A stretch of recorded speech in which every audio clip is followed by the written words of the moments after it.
Just before we start, I just wanted to mention one thing quickly. Helos & Co. and Sporting Club Helos are independent missions. They're both run solely by myself. So if you could like, comment, subscribe, all that good stuff, it would mean the world. Check out helosandco.com.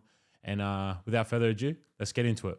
Welcome back to Helos and Homies. I'm here with a very prestigious guest, a mainstay in Australian hip-hop, one of the OGs when it comes to music journalism. I'm here with 24KARATKEV. How are you, Fucking brother? earth. You good? Good, bro. Yeah, thanks for having me. No. Always good to get out to Penrith for a reason that isn't Defqon.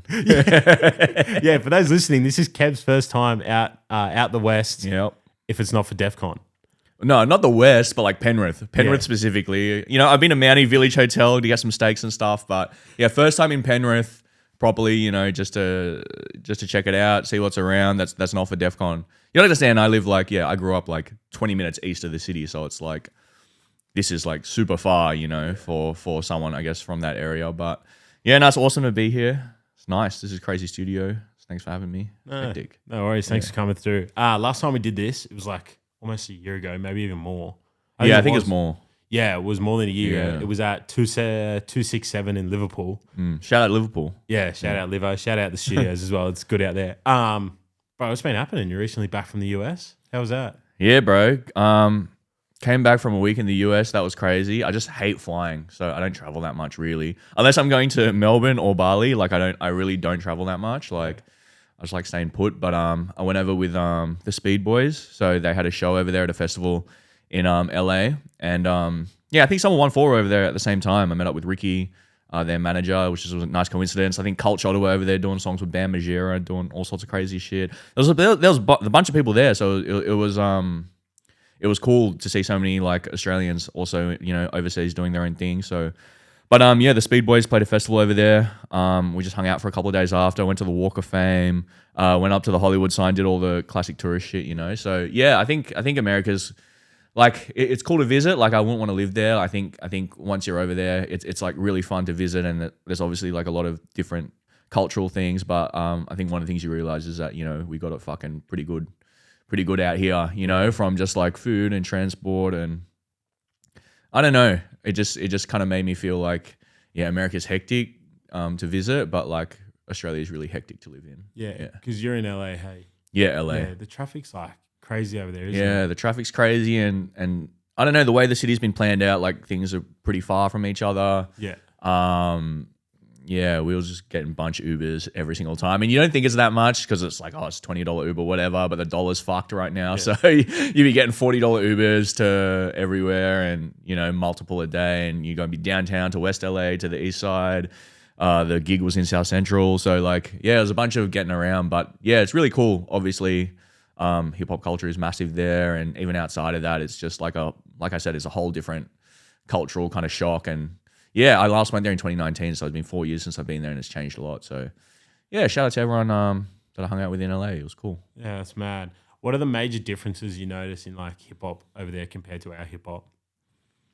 I mean, everything, I guess. Yeah. Everything from the lyrics to the beats, to the subject matter, to the way that people dress. Everything's completely different, bro. Like, obviously, you know, hip hop was born in New York, and obviously LA became like a huge pivotal sound that, you know, even groups out here like 046 and those boys are doing.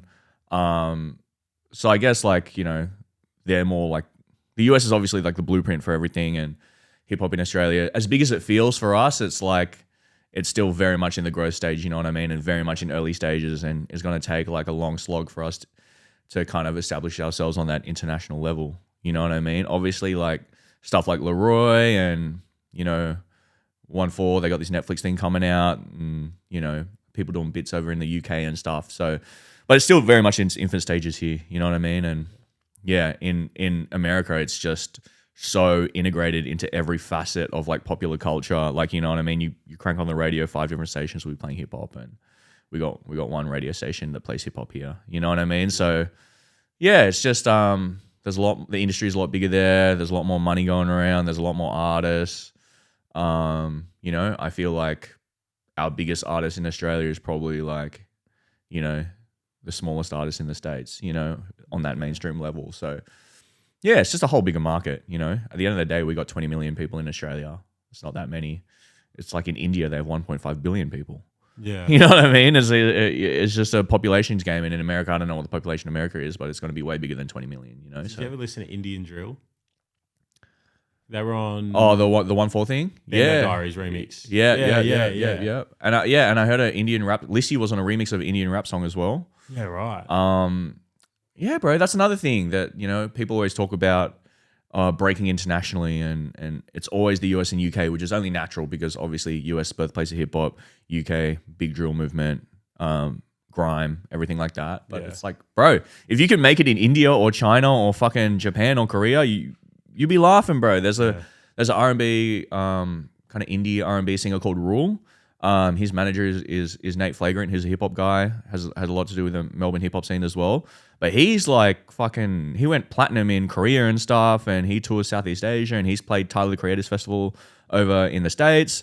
And it's like, bro, like you can't overlook that market because it's like I said, it's a numbers game. Like there's 1.5 billion people in India. Even if 1% of the people fuck with you, you've made it, bro. Like, you know what I mean? If 1% of people in India have any sort of awareness about you, and even only if 10% of those people fuck with you, you're doing good. So yeah, I would never want people to forget, that Asia is like a huge market, and geographically it's closer. Like that fucking flight to LA was so shit. Like, how long was it? 16 hours?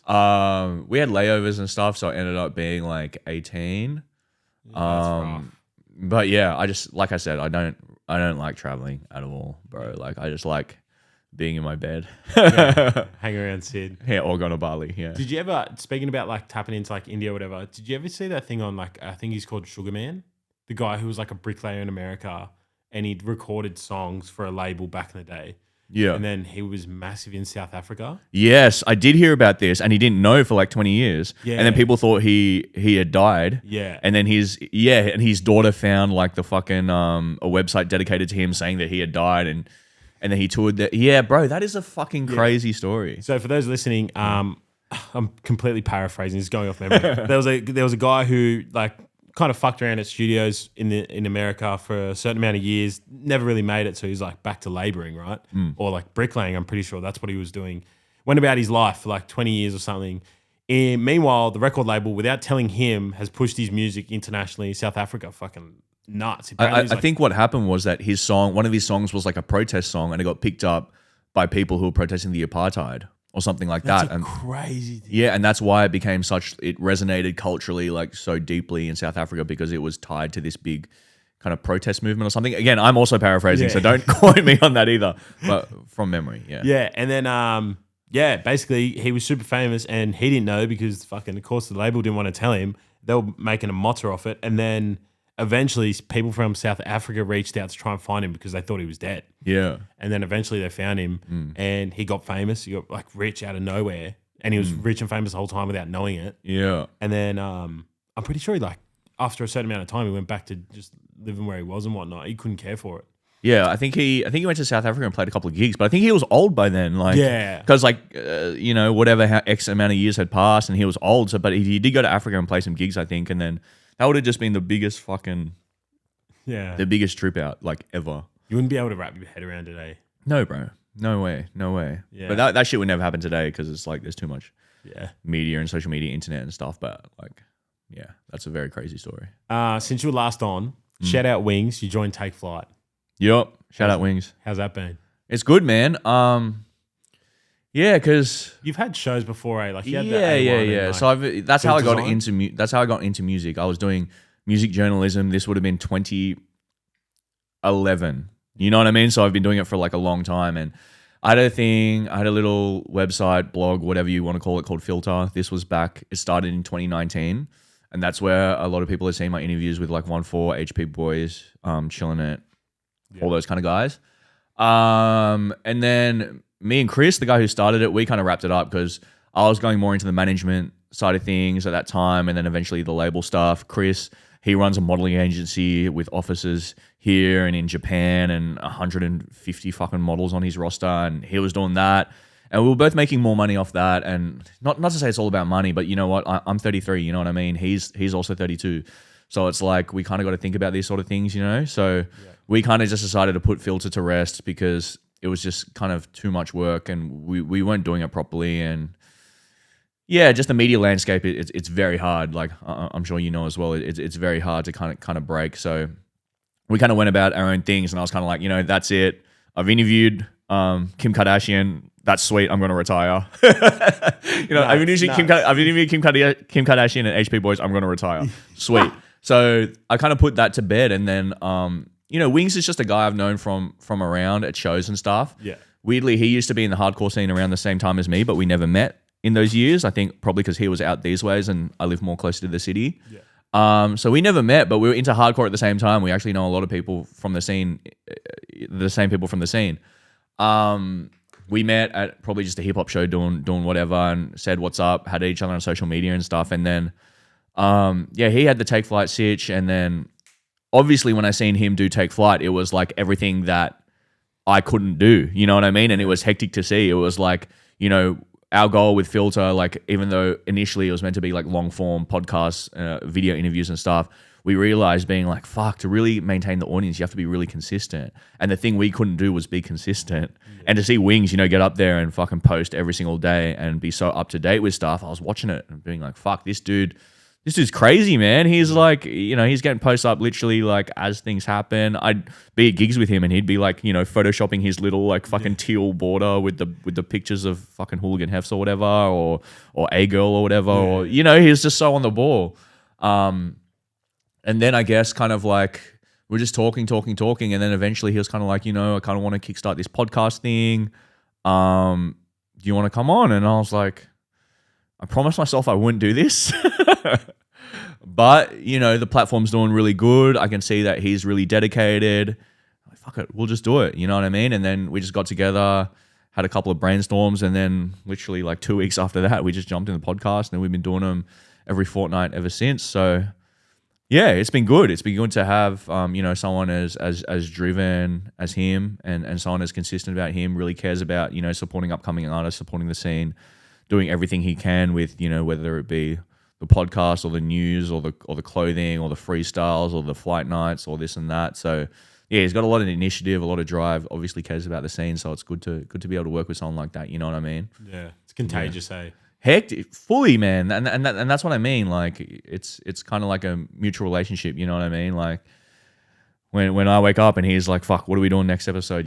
That's like hectic, because a lot of times in the past, yeah, it like when it's just been me or something, it's kind of like you just get stuck in cycles of just fucking, not doing that much, and then you just get lazy. You don't really have that many people to bounce off, or, whatever. To have someone like him, it's really cool. Yeah. Yeah. Who's been your favorite guest so far?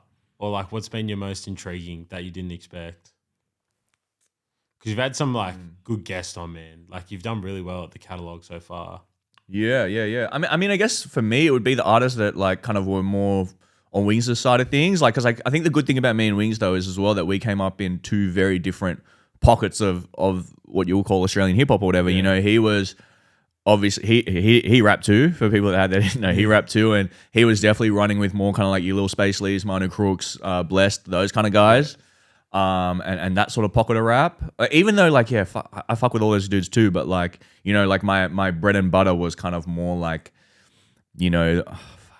whatever you would say it is, like say Posse Shot, or like fucking your Curses, or like, your Wombats, your Nerves, your Triple Ones, obviously, who I managed in the past. So it was two kind of like different pockets, even though they're kind of like intertwined a little bit. It was still kind of like separate sounds and separate vibes.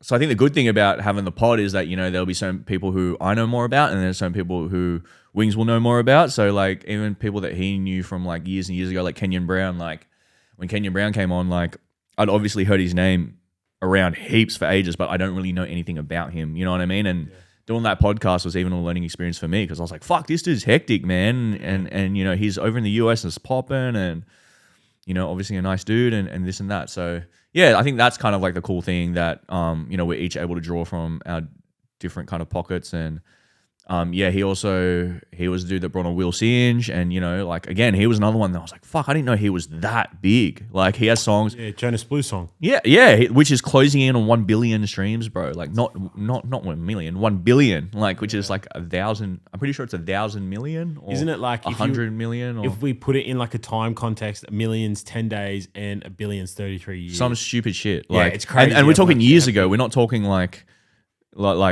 you know what I mean? Like obviously nowadays the streams are so crazy. This was like years ago. So like, yeah, having Will Singe on, having Kenyon Brown on, having those kind of artists, which I honestly went into it not knowing that much about on a personal level.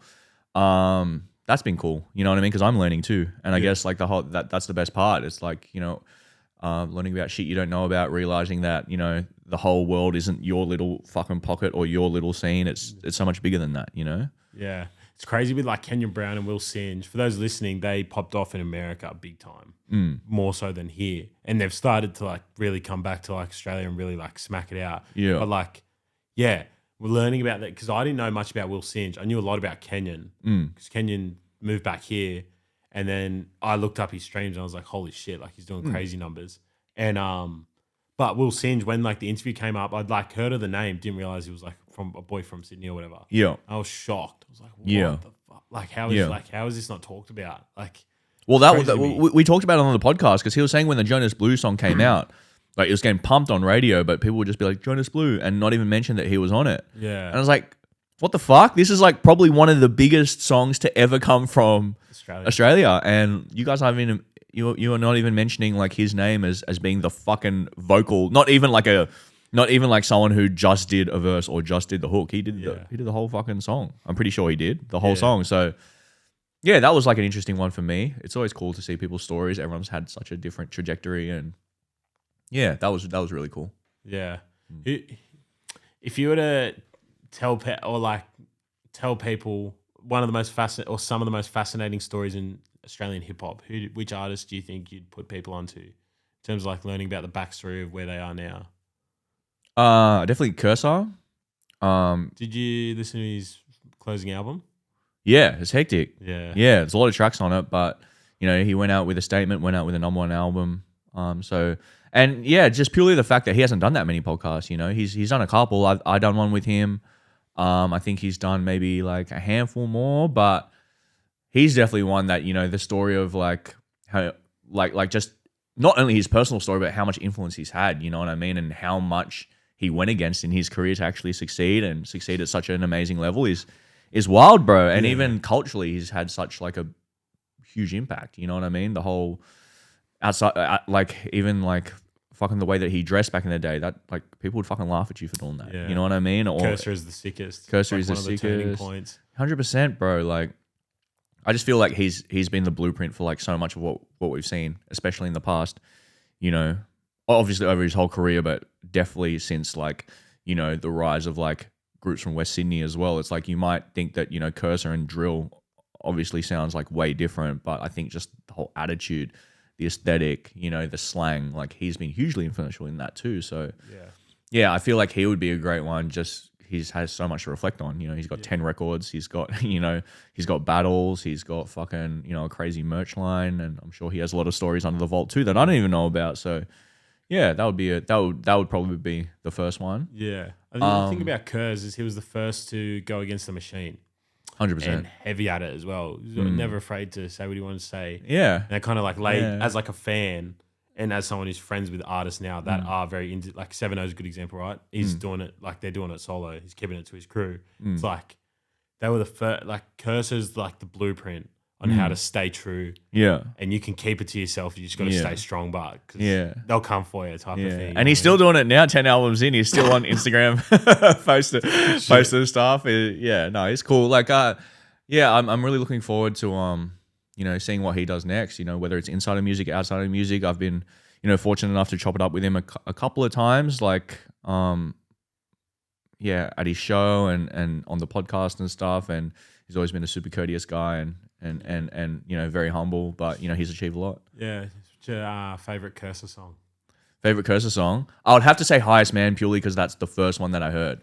Yeah. So that one was the one that he did over the Outkast Miss Jackson beat. Yeah. And there was a classic music video. Anyone who hasn't seen it, definitely go watch that one. But yeah, purely because I feel like the first one is always like kind of like, you know, the one that'll stick in your head. But like you said, him coming out and just being so unapologetically himself. And I remember watching that back in the day. This would have been like the early days of YouTube. I was just like, what the fuck is this? You know what I mean? And obviously there's a lot of other artists around that time that I have very fond memories of, like, you know, Sydney Searchers, Enter, all those guys. And, you know, I think that was a special time in kind of Oz rap as well. Yeah. Do you remember, was it like, this is different, but I remember whenever I look at Spenny, I remember he hopped on Skepta's beat. I forget what it's called. It's like one of those famous grime beats. And he was like the first, that was like, whenever I see Spenny, it's similar, right? It's like the first thing I ever saw of him. Yeah. So like, that's what I think of. Like, he's on that wall right there, right? Yeah. Like when I see Spenny, that's what I think of straight away is like this, like that freestyle he did in someone's backyard to that Skepta beat. Yeah. Similar for that Cursor thing. I'm getting confused the one because Selly did one on the train over a Stormzy beat as well. Yes. I'm getting confused with that one. I don't know if I've seen this Spenny one. Yeah, it's crazy, man. It's crazy. I remember seeing it. I was like, what the fuck? Like, this is crazy. And then, I think Ready for War and all that came along. Yeah. That was the first one. It was either Ready for War or What You Know was the first one that I saw. And like, I feel like everyone that's seen that, their first reaction is just like, what is this? Yeah.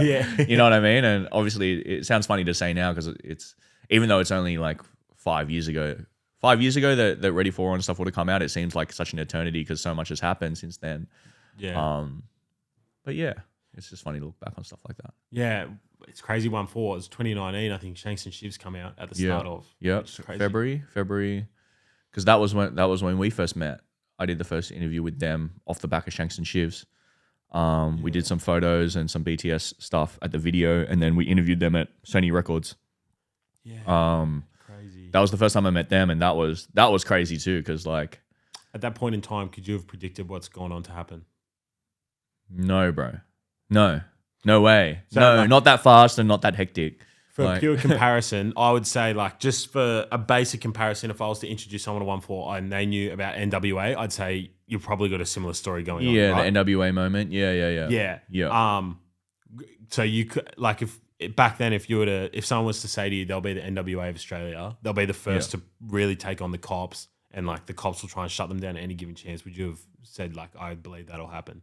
Well, I didn't know that the police thing was going to be that crazy of a thing. You know what I mean? Like, I mean, we had kind of like, you know, troubles with the police previously with hip hop gigs and stuff, but not to that level. Yeah. Never to that level. So like, I don't think I could have predicted it because I didn't think that there would be national shutdowns of tours and or like immigration issues with going to New Zealand and all this other stuff. I don't think I could predict that. I definitely would have said that they were going to become big. You know what I mean? And I think that's why we chose them for that was the first interview that they did, but the first interview that we also did for Filter. Yeah, mad. So we were, you know, me and Chris were kind of going through the rounds of being like, who's one artist that we can launch with and it's going to fucking make a huge impact, you know? Yeah. And we'd seen, you know, these crazy streams coming in from Ready for War and What You Know and stuff. Like, by nowadays numbers, it's not that huge, but like back then it was huge. 6 figures back then was massive. 6 figures, and that's the thing that people don't understand, man. People nowadays, like, you'll get a drill artist who'll come out and be like, fuck, I only got 20,000 fucking views in my first day. And it's like, bro, in 2017, 20,000 in your first day would have been bananas, You've bro. been talk of the town. Bro, I was talking to Enter about this. Hitting 1,500 plays, which was the max on your MySpace player. That was crazy.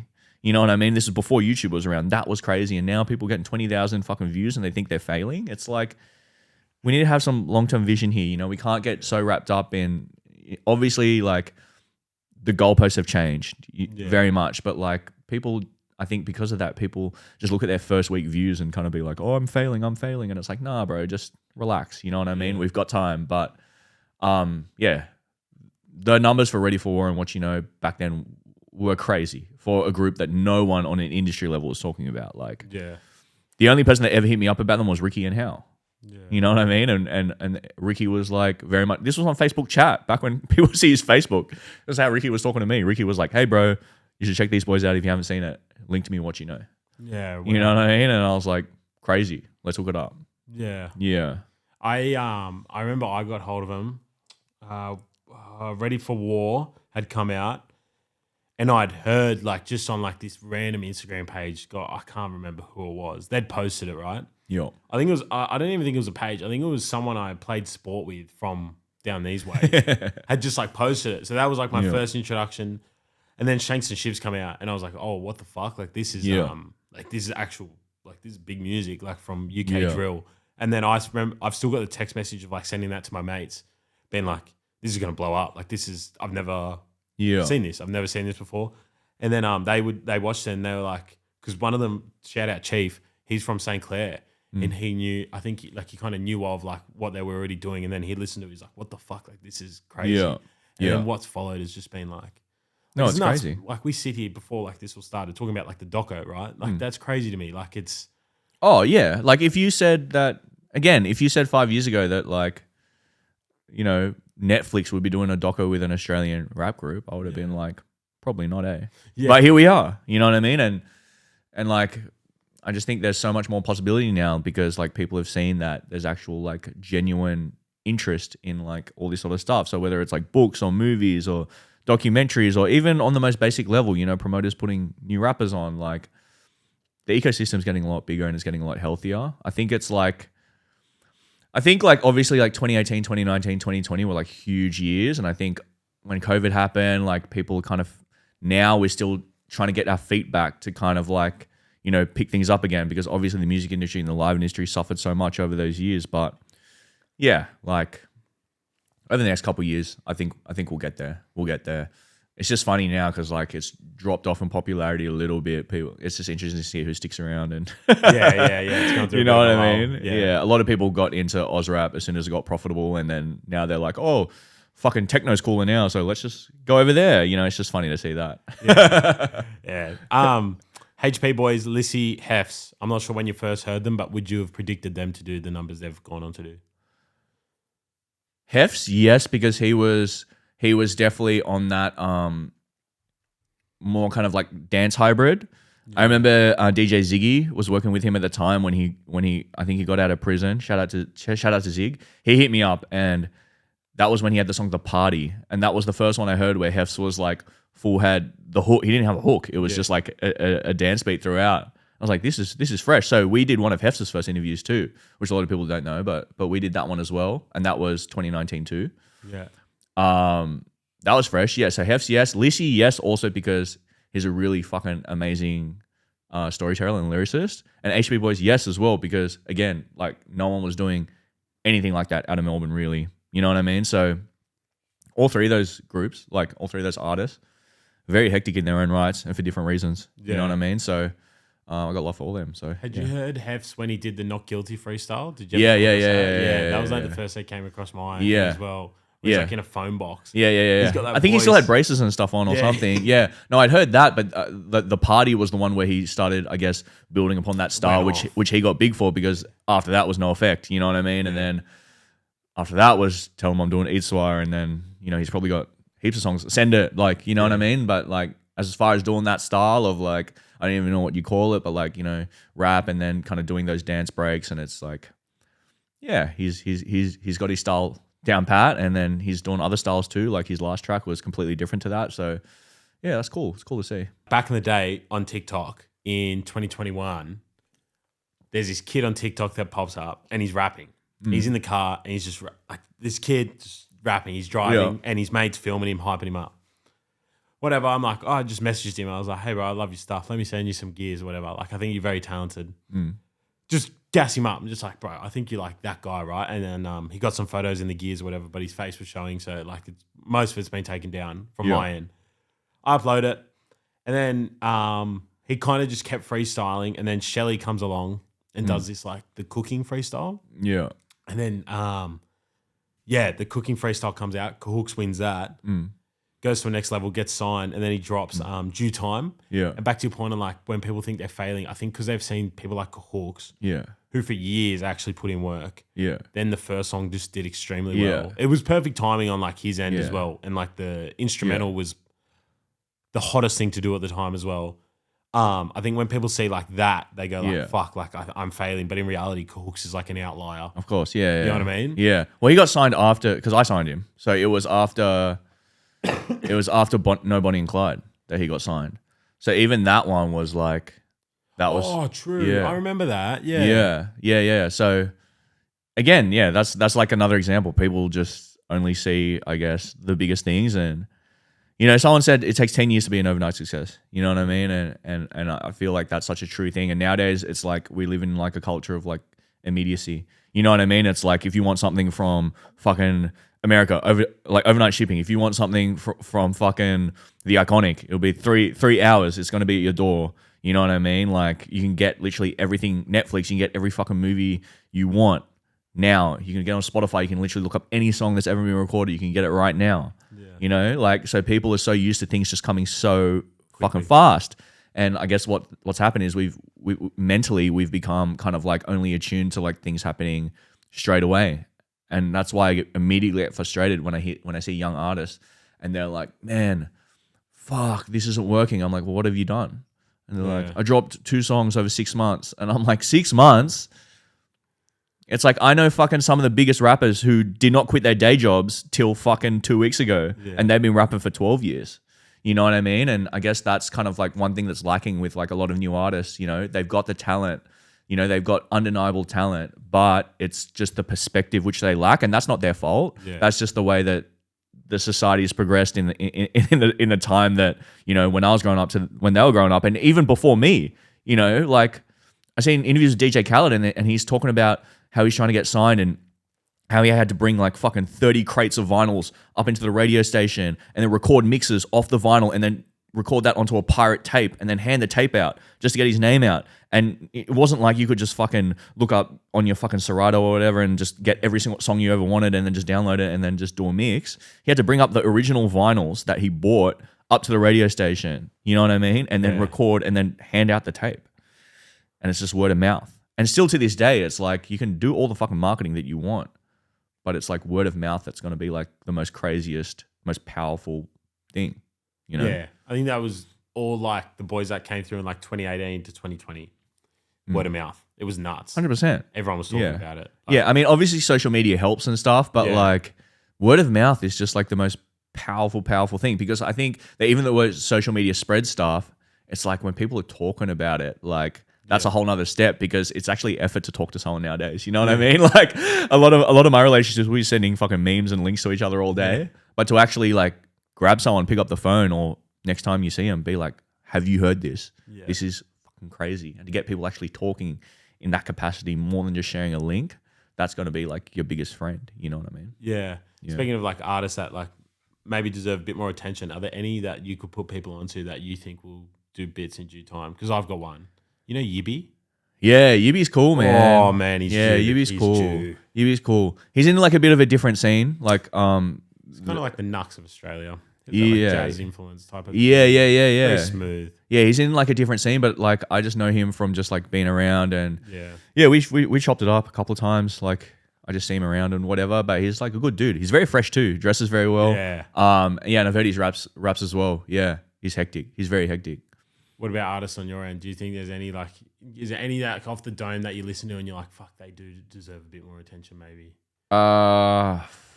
Someone's just gonna get mad at me for getting them. AR the Eternal, he was on the last Takeflight stuff. That dude was just rapping and would not stop, bro. It was hectic. He was really cool. GP, I say this on every podcast. He's a young kid from around the city ways, and he's really cool too. He's been working with kind of the Bodega Boys and stuff like that. He's very fresh. Scam as well. I say him on every pod as well. Scam. You introduced me to him on the Spotify thing that you were doing. Yeah. And I wore his hoodie on your last pod as well. Yeah, true. Yeah. What song did you put me onto? Maybe is it called Last Night? Yeah, Last Time. Yeah. Yeah. He needs to drop more music, man. Scam, if you're listening. Yeah. And she's not like underrated, but I think she's gonna be fucking huge. Panya too. Yeah, right. I know she's been doing bits overseas. I just think she's got the voice, she's got the look, she's singing on interesting beats. Her music videos are fire. She is definitely one who I think, next couple of years, she's gonna get there. Yeah. Yeah, I always love like looking around and just kind of like every once in a while just like sitting down and going through YouTube and just looking for artists and like Yeah. kind of just sitting there or going on to Takeflight's Instagram. Yeah. Shout out Wings and just scrolling through, swiping. Yeah. And just picking a random artist and listening to him, being like, I wonder if you really got it. You know what I mean? Yeah. There's a guy called talked about him with Pleaser mentioned him out of nowhere, and he's a guy called Jose Halftime. Oh yeah, he's from Perth or something. Oh, yeah. He's fire. He don't release music, but like I reached out to him via Instagram. We follow each other, and I just said to him like, man, you're that. You just gotta release music. But I've put people onto like that Let's Go song. Man, that's one of the most underappreciated songs in Australian hip hop. Like, it's crazy what's out there. We just need to somehow find a way to get it out there, you know, as like an ecosystem. There's so much underappreciated. Well, that's almost the hardest part, man. Like after getting a song, it's like, what's the strategy? What's the rollout? What's the branding? Even though people say it's a dirty word, it's part of the game, the branding. Yeah. You know, how are you going to set yourself out from like the other fucking 50 hip hop songs that are dropping this week? Yeah. You know what I mean? And that's almost for some artists, that's harder than making the music. Yeah. You know, but unfortunately or fortunately, it's all part of the game. And, you know, it's very rare that you can just have a great song and it just happens. It just happens, you know. There's a lot of considerations that a lot of people wouldn't even know go into making a song big, you know. What would you say are the major considerations that maybe fly under the radar when like releasing a song? Just the strategy and the rollout, you know what I mean? Like this is another thing that I'm talking about when a lot of young artists are short-sighted, you know what I mean? They'll drop a song and they'll drop the fucking 15, 30-second trailer or whatever on TikTok and Insta and be like, sweet. And if it doesn't work, they're just like, fuck it, on to the next one. And I'm like, what do you mean on to the next one? Like, you didn't do anything. You just, you dropped the cover art, then you dropped the fucking 15-second snippet and that was it. And it's like, is that all? You should have more worth of your music than that.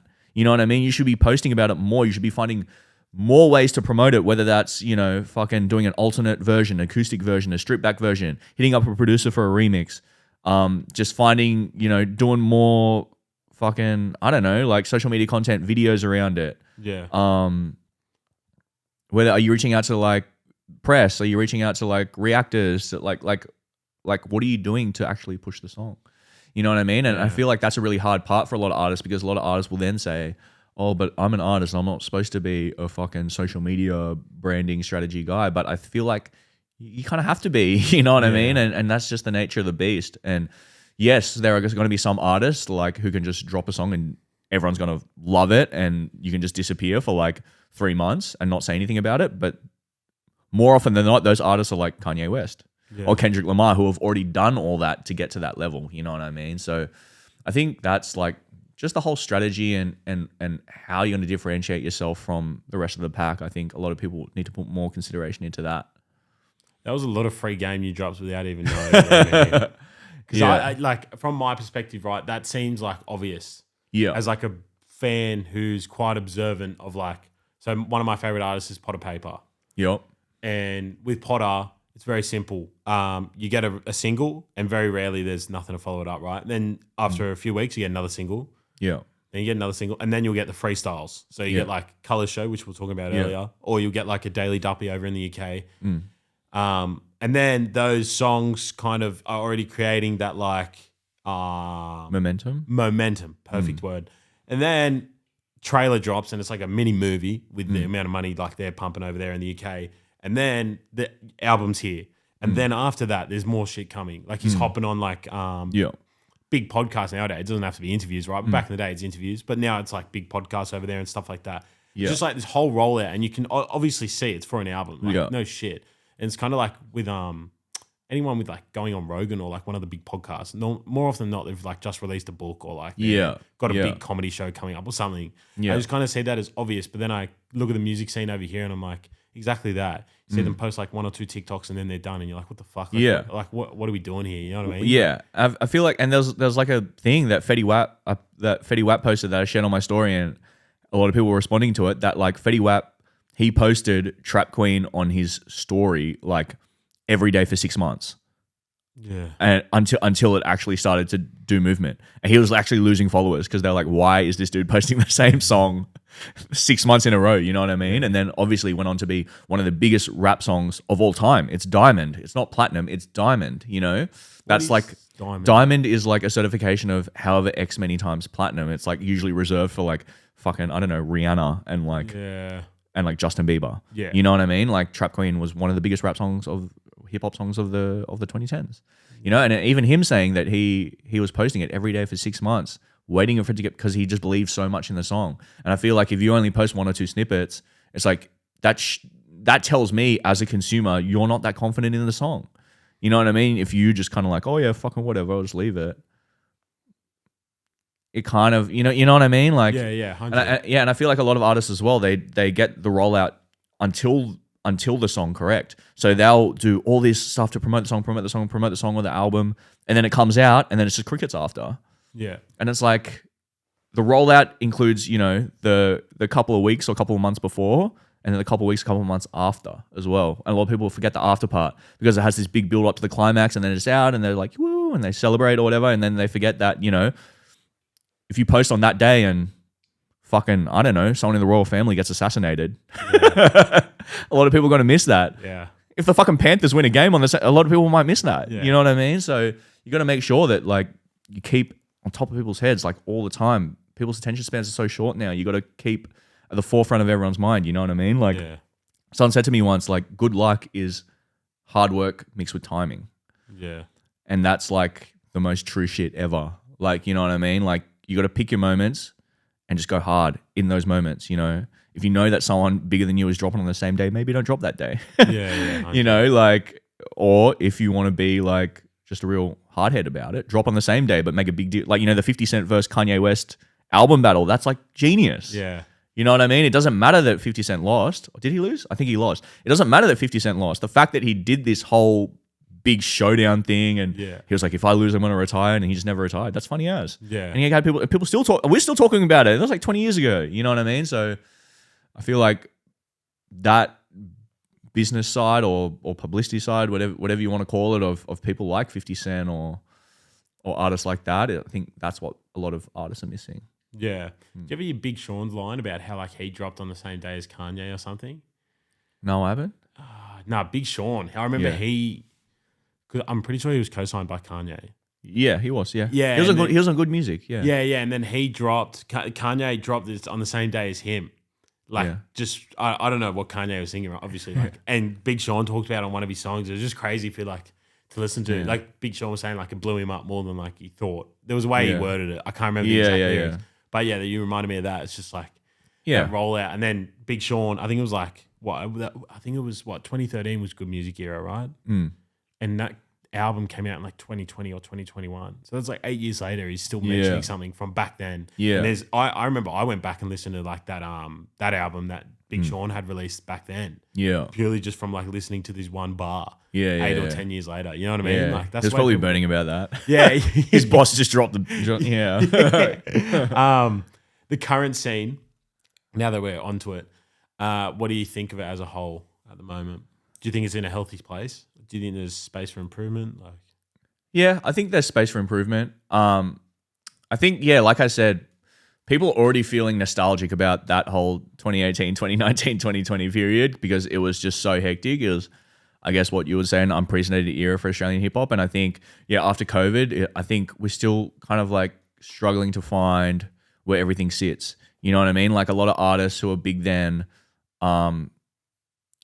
you know, they've had roadblocks, whether it's with the police or they've gone to prison or they've just left music for some undisclosed reason. I feel like that happened to like a lot of the big flagship artists from there. And I feel like now it's like, obviously you still have like Onefour and Hefs and those kind of artists doing their bits, but I feel like there needs to be like someone from like the undercurrent to come up now and just really kind of, it's almost like a new generation, it feels like. Yeah. You know what I mean? It almost feels like there should be a new generation, which I guess would happen every 4 or 5 years, and that stuff was about 4 or 5 years ago.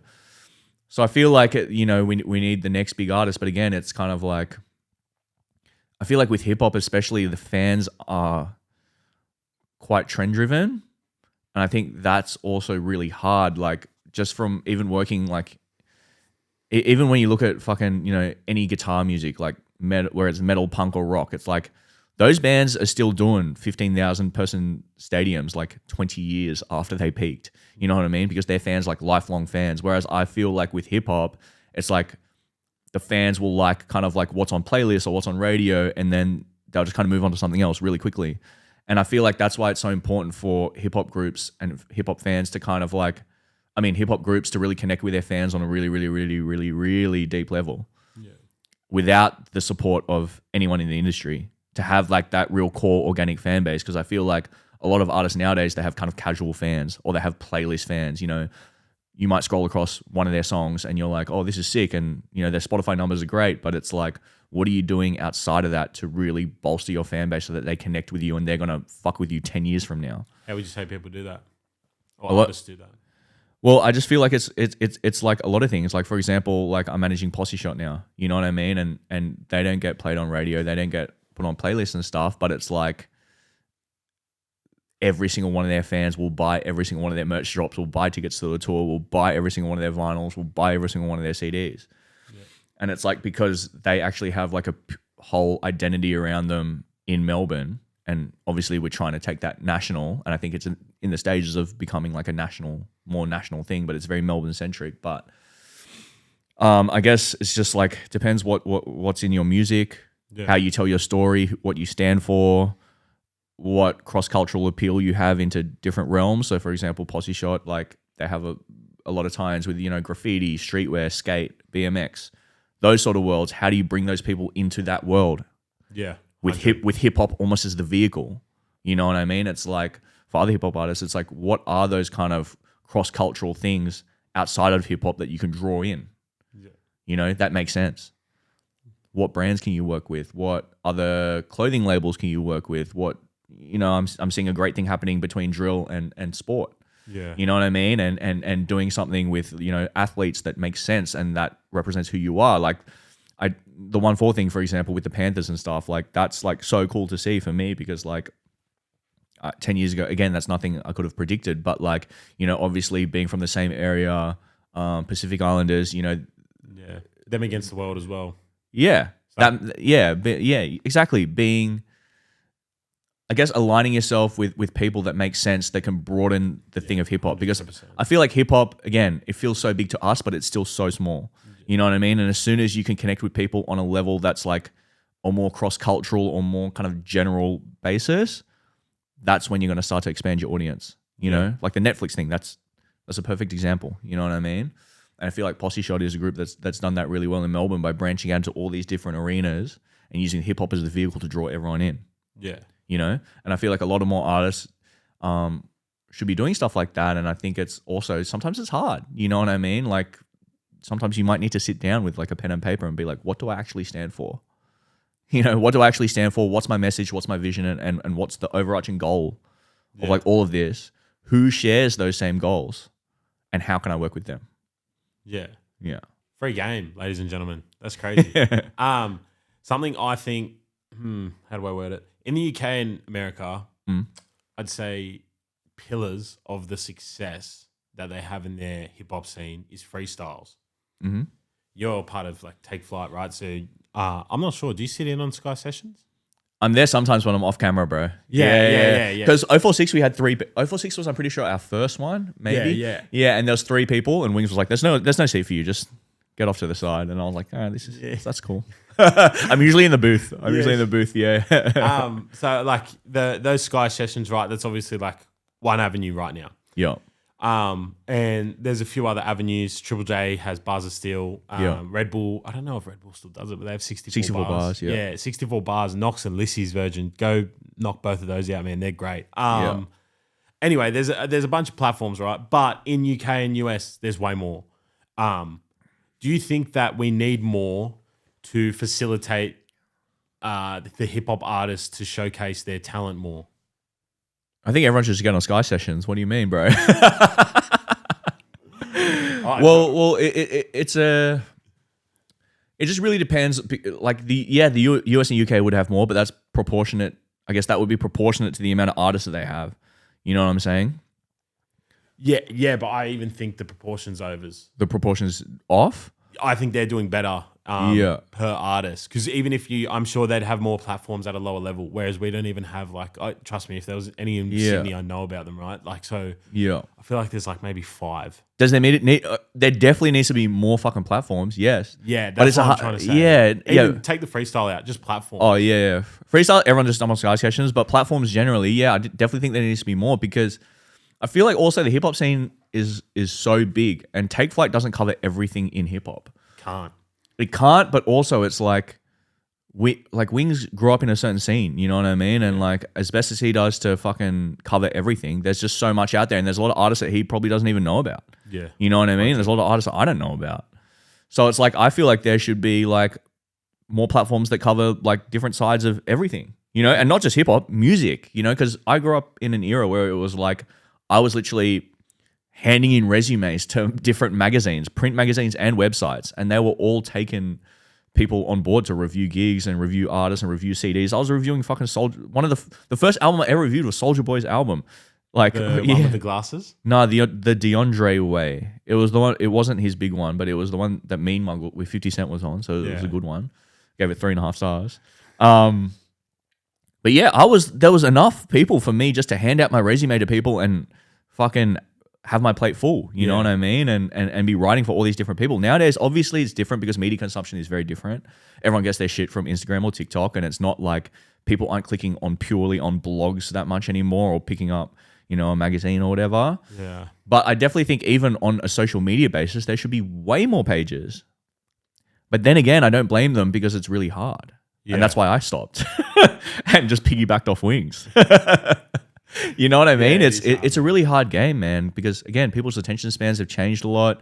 The way that people consume things is obviously so much more easy to go directly to the artist for news and stuff like that. Whereas back in the day, like not everyone had such a prolific social media presence. So sometimes you would rely on a website like In The Mix or a website like Faster Louder or a hip hop website to get your news out there. And a lot of times that just isn't that necessary anymore. So it's definitely changed a lot. But in terms of like, even like on a social media side, like I would love for more like obvious example, but like chicken shop date in the UK. That's like a very fresh concept that isn't a standard interview or whatever. Like I want to see more people just doing shit like that. Like just doing unorthodox ideas, doing content ideas that are different from other people. You know, exposing different sides of artists that people might not have known. I got something for you. Yep. I've had this idea for ages. Might have to cut this out because I don't want any pricks stealing it. You might think it's fucking stupid, but you're the best person I could imagine to pitch it to. I was going to pitch it to you off pod. So I had this idea where I wanted to do freestyles, right? Yeah. Came to me when I first met like Marvs and stuff, and I just thought more people need to hear your music. So I kind of Your boy Mars? Marvs. Oh, MRVs. Yeah. And like Fez doesn't make music anymore, but like Fez, Red Honcho was there at the time. A kid called AF who doesn't like, he's off social media, but all of them. I was in the studio with him. Micro Costa as well. It's just like more people. Yeah, he's a king. Yeah, shout out to him. Fucking everyone needs to hear this, right? So I was thinking like, okay, what's some way I can produce a series around these amazing artists? So there's the UK, they had these like real soul grind beats. It's really hard to explain. Action Bronson kind of hops on them sometimes as well. Yeah. These real soulful beats, right? And I wanted to kind of get like these similar beats and do a thing called Soul Food Sessions or something like that, right? Called Soul Food. And the whole idea would be that they drop a freestyle on the beat, but instead of doing it in like a studio, like obviously we have to record it in a studio, but we record in front of their favorite food spot. Yeah. And then behind the scenes, you can make another series out of them, like taking you through their favorite food spot, right? So, like, say, like, maybe for yourself, what's your favorite restaurant? I don't even know. I'm sure you got one, right? Yeah, but like, we'll talk about Chinese restaurants off camera. Yeah, like having them do the freestyle in front of that, or their boys can be in it. It could just be them. There's so many different ways to shoot it, and I just thought, like, fuck, I just want to do this thing called Soul Food, where we actually play on the word food as well. Yeah. Shout out like their favorite local spot, but also get them freestyling on like these real soul beats. I'll just show you like an idea of what I mean. But no, I know what you mean. I kind of wanted to do something like that where kind of like it's just, I don't know. A lot of people. Well, the thing is, bro, you're doing exactly what I said 5 minutes ago without even realizing it. Because even by doing that, you're getting people interested who aren't necessarily strictly into rap. You get what I mean? You're now combining rap with like a food hook. So people who like that restaurant or people who like just food generally are then going to tune in and you're broadening your audience. Yeah. You get what I'm saying? Play that close to the mic so people can hear it because the beat wouldn't be copyrighted.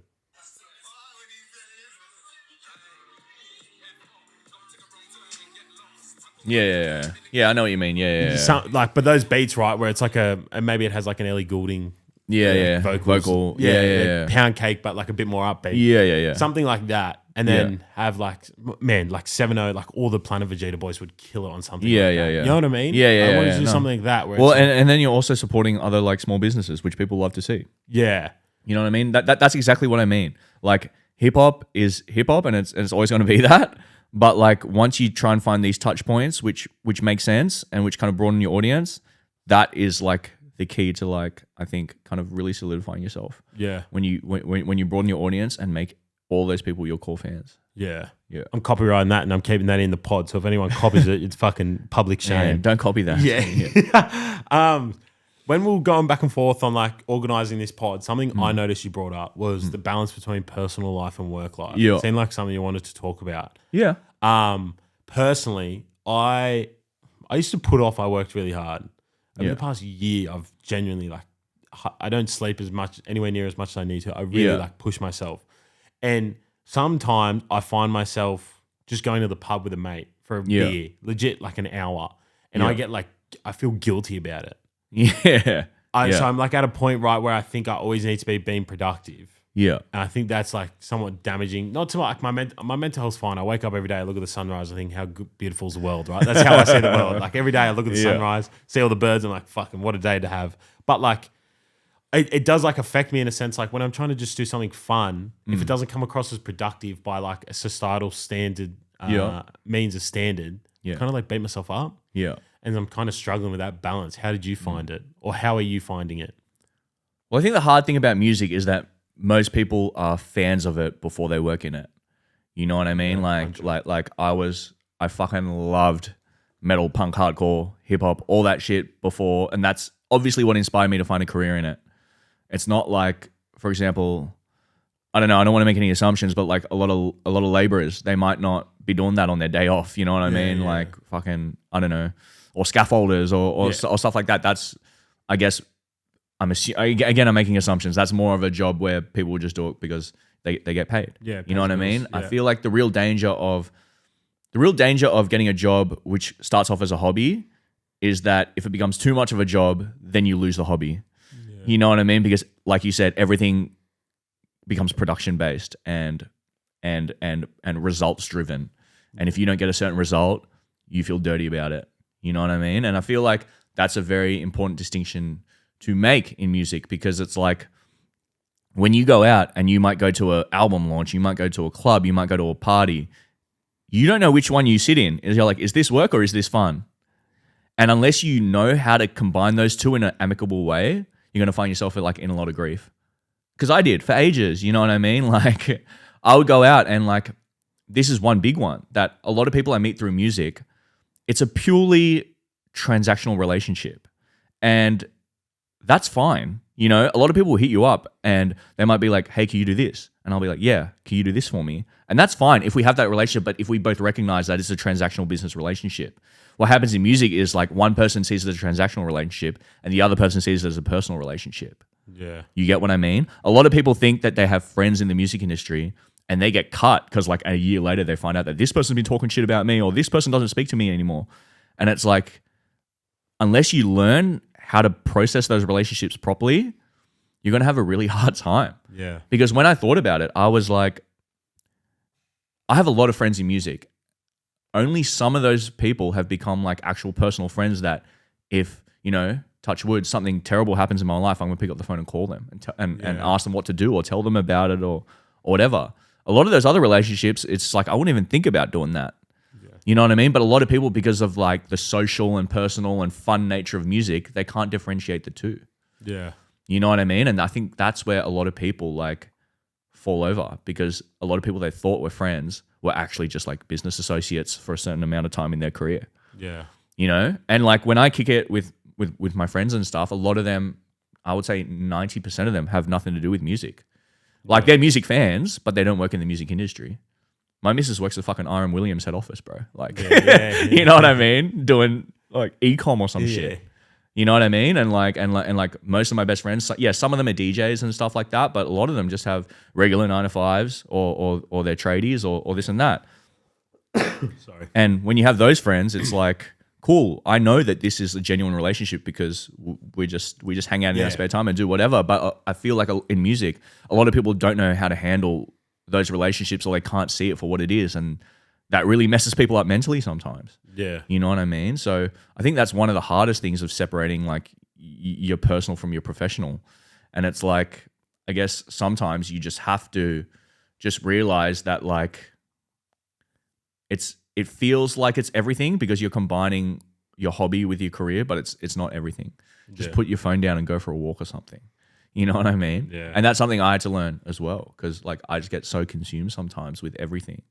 You know what I mean? Like going to a gig, I'm always thinking, being like, how do I sign an artist like this? Fuck, we should be trying to make a song with a vocal like that. Or fuck, what if I see my boss here and I'm just fucking maggot?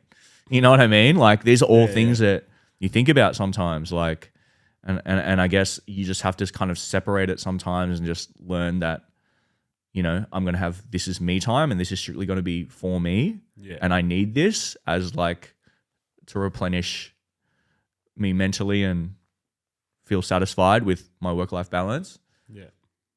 And this is like, okay, I'm working. You know what I mean? Excuse me. Fucking hell. Oh my God. Yeah, Changing of seasons fucks me up. Yeah. I don't know what it is. Mental health in the music industry. Yeah. That was something I noted down. Have you had any encounters with it, and how do you feel like it's a thing that people need to be aware of? Yeah, for sure. I feel like what I just spoke about, that's like a huge mental health thing. Like people just find it really difficult to navigate who their friends are, like who their friends aren't, what's real, what's not. It all becomes this convoluted mess and stuff. But I feel like just generally in music, there's like so many anxieties that come with music. You know what I mean? Like I feel like when we start to do things like this, it's like there isn't going to be, for a lot of people, a paycheck every 2 weeks or every month. Yeah. That in itself is a huge anxiety, you know what I mean, with how much it costs to even live nowadays. Yeah. So that's like a huge thing. And then also for artists, I feel like as well, it's like it's not like you're going out there and doing a job you don't care about. It's like you're putting your heart and soul on the line. Yeah. You're putting like something that's in here and you're putting it out into the world. And essentially now to an unlimited audience, you know what I mean? And it's like you could just get 20 comments calling you a fucking gronk. And you're going to like, that's going to affect you because that's what I mean. It's your outlet and you're essentially putting yourself on the line. But I feel like you just have to and it's not for everyone. I think that's another big thing. Music isn't just not for everyone. Yeah. Like a lot of people can't hack it, and that's completely fine. You know what I mean? That doesn't diminish your character whatsoever. You have to be a certain personality to work in music, I think. And it's like, I think nowadays, especially with how crazy shit is on like social media and stuff, it's like if you can't hack mentally, like people calling out your integrity, questioning who you are, talking shit about you, just for no reason, just criticizing you, it's going to happen. It's 100% going to happen. There will be 100%. There's a 100% chance that will happen at some point. Yeah. And a lot of people can't handle that. And again, that's completely fine. But like, I think music, you have to have that thick skin because it's like the more success you have, the more people are going to talk trash about you. You know what I mean? I look at every single artist that I love and who has achieved great things. And at one point in their career, people have turned on them. You know what I mean? And I seen an interview with 50 Cent a couple of weeks ago, and he said something like, it's funny because the bigger you get and the more successful you get, the smaller your circle becomes. Yeah. Because there's more noise around, but the less people you can trust and the more people that will turn on you. Yeah. Simply with the fact of being successful, you know what I mean? Again, it goes back to all those feelings of anxieties or insecurities or jealousies that certain artists have or people in music have because certain people might be ahead of them or people don't feel that other people deserve that opportunity that they got. And if you can't hack like people talking trash about you, like it might not be the right industry, you know? And some days it could just be the smallest thing. Some days you could just be having a bad day and then you see on the internet some dude just said that dude's haircut is fucking shit. Fuck him. I've actually had that. That's what I mean, bro. But on the wrong I've had that. on the wrong day, that could really mess with you. Yeah. You know what I mean? Like, so this is my perspective on it. So the more, how do I put, well, first of all, I'll give you context, right? So some of the podcast clips, they do all right. yeah, Nothing crazy. I'm not big on like all the bing. You know how people upload clips and there's bings and there's swipes and all this shit? Yeah. Like, I don't really do that, right? I kind of just put my captions, put a good beat to it, include relevant media, right? Even with yours, I think I just did like the Sing For Me, I'm Dying of Thirst beat and then just like the relevant media to it. yeah, But with like the clips, some of them do well. But this year I launched like a Sunday League series on TikTok. yeah, And like some of the videos did one video did no, it didn't. It did. That was a different video. That it did like 350K as of talking, but a lot of them did around 30 to 50K to 100K. And like you put yourself out there and like the comments online weren't that bad because people found it funny, right? It's like I don't know if you've ever played Sunday League, but it's like football, like Div 10 men's, like everyone's overweight, hungover, like not fit. So people found it funny because it's relatable. But I copped a lot of like comments, especially on the podcast as well. But I also had guys in real life at the football games, like when things got like narky naturally as like as a competitive sport, they'd like say some pretty vile things to me. Like I had some guys say some pretty vile things in front of my mum at one point, and my dad. And the way I kind of view things is on the opposite side of all that negativity, I also have a lot of positivity and a lot of people supporting me. Yeah. And the only reason like the negativity comes flooding in is because you're obviously doing something right. Like you're obviously getting out there. But on the other side of that as well is like that stoic approach where it's like the complete balance. It's like don't weigh into your positive comments as much because the exact same thing is going to happen. You're becoming emotionally dependent on something, right? External. You're becoming emotionally dependent on external validation, good or bad. So for me, I kind of just sit in the middle. Like good comments, thank you. Bad comments, thank you as well. You're, and like especially like criticism, I enjoy because I'm learning something. Whereas I think some people they get caught up and they go, oh, they're having a dig at me. But there's a difference between someone just projecting their insecurities and having a crack, and then there's a difference where someone's like, maybe they don't know how to word themselves well, but they're trying to help you. Constructive criticism. Yeah, they might be like when you're talking about something, they'll be like, this guy doesn't know what he's on about. And some people will be like, oh, what the fuck? But you can sit there and be like, fuck, maybe I actually don't know what I was talking about in that clip. And maybe that guy actually knows something. Yeah. That's kind of like my perspective on that with like the mental health. And I try and tell people, because I've started to make friends via the podcast and just being in the studio, right? Like friends with people who are pretty big public figures. I try and like talk to them about like just being like a balance, right? Like trying to be like a stoic approach. I'm nowhere near a stoic, but like, just kind of don't weigh in either side because you're going to fucking tip. You know what I mean? Well, that's how you lose track of the mission. Yeah. If you get too caught up in the sauce, that can fuck you up too. Yeah. You know, if you think you're king shit and you have all these people telling you you're the greatest, you start believing that and treating people like gronks and talking down on people and being condescending and stuff, that can fuck you up too. Yeah. You know, because as soon as you're not that guy anymore, all the people that are telling you you're the greatest, they're not going to be around anymore. Yeah. You know what I mean? And I feel like, what you highlighted something really important. Like, there's a lot of people on the podcast, in the many fucking media, blogs, podcasts, or whatever that I've done, who have been like, actually, I would have preferred if he did it this way, or I really wish he would have touched on this, or I feel like he should have. And that's constructive criticism. I can respond to that and be like, well, I didn't do it this way because of this, even though I'm not going to, but like, I can see where they're coming from. I'm talking about people who are just being like, you're a fucking gronk. Yeah. You know what I mean? And it's like, you got to realize that people are just bored. And they're projecting. People are projecting and people are bored. Yeah. If you come and criticize someone like me, like I'm just speaking personally and I'm not trying to be cool or anything, but like me personally, I've never felt the need to do that. Yeah. If I don't like something on the internet, I'll just keep scrolling.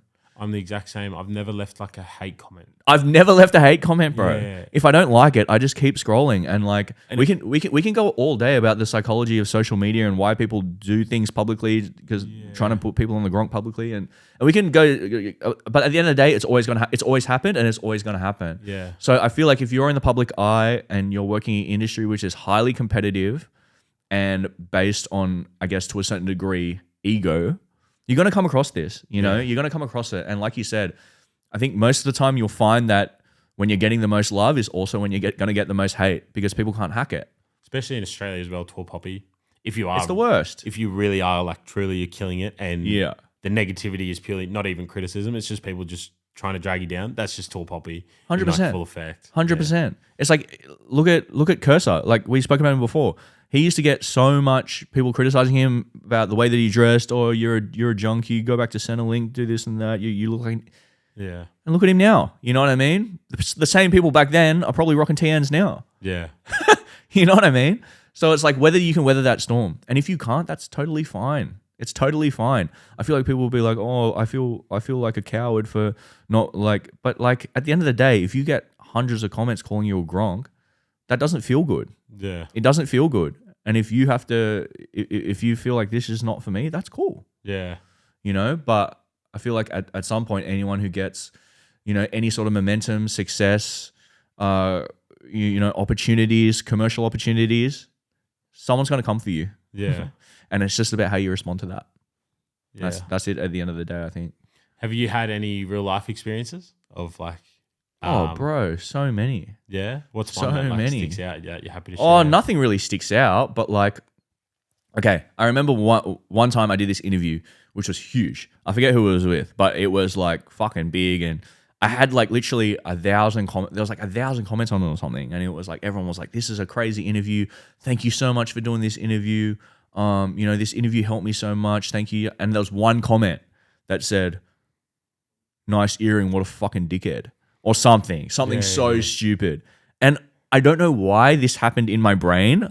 I just hyper fixated on this one comment. It was like one out of like, I'm talking like 500 comments or something, which is like 0.02% of like whatever, like, you know what I mean? Like this one negative comment. And for some reason, I just hyper fixated on this comment.